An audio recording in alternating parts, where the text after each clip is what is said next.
Kejaksaan Negeri Belitung Kejari secara resmi telah menetapkan mantan Ketua KONI Belitung, Aminur Rahman, beserta mantan Bendahara, Mardani, sebagai tersangka pada Selasa 15/4/25. Jadi hari ini kami sudah menetapkan dua tersangka baru dan sudah langsung kami masukkan ke dalam tahanan karena secara alat bukti dan juga dari penggunaan unsur-unsur pidananya sudah terbukti semua. Kami yakin hari ini langsung memasukkan dua tahanan. Hari ini terdakwa ke lepas. Mereka ditetapkan sebagai tersangka berdasarkan temuan dua alat bukti terkait dugaan kasus penyalahgunaan dana hibah yang berlangsung sejak tahun 2018 hingga ke 2020. Jadi teman-teman silakan bisa mengikuti perkembangan berikutnya dari kasus KONI ini. Pak, mungkin gambaran umumnya Pak, apa saja yang diduga dilakukan para tersangka ini dalam perkara ini? Jadi perkara KONI itu sebenarnya perkara tahun 2024 yang awalnya memang dimulai dari mereka menggunakan anggaran KONI yang utamanya anggaran KONI yang bisa bukan dicampur tidak sesuai peruntukannya. Artinya dari sebagian dari tahun 2016 sampai tahun 2020 dana-dana ini dipergunakan untuk kepentingan pribadi yang bersangkutan. Akibat perbuatan tersebut, negara mengalami kerugian mencapai 4 miliar rupiah.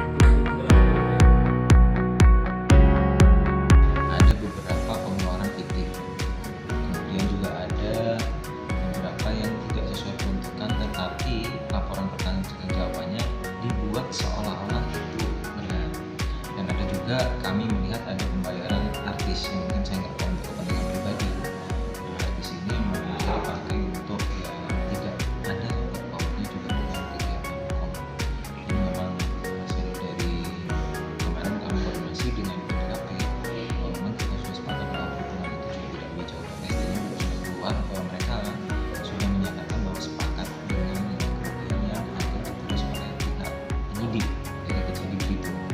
Makanya dari hal itu kami juga menaikkan bendahara karena ikut terlibat di dalam laporan keuangan fiktif yang dibuat atau disuruh oleh si pihak ketua KONI ini sendiri.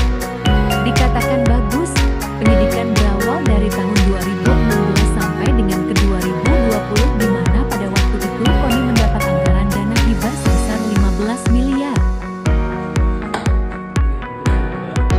Berapa Pak untuk kisaran kerugian negara?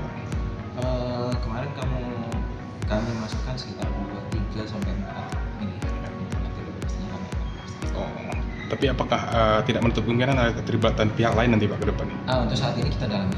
Jadi nanti kita akan mengembangkan bola ini ke fakta yang di persidangan. Jadi kami akan masukkan dulu sementara ini. Nah, tidak menutup kemungkinan nih ada fakta baru nanti yang terungkap di persidangan. Lebih lanjut, Bagus katakan bahwa saat ini Kejaksaan Negeri Belitung tengah membidik anggaran dana hibah lainnya selain daripada anggaran KONI. Tapi kembali lagi nih, kami akan tetap menyoroti dana-dana hibah yang ada di Belitung. Jadi di antara dana KONI ini kami juga ada menyinggung beberapa dana-dana hibah lain yang juga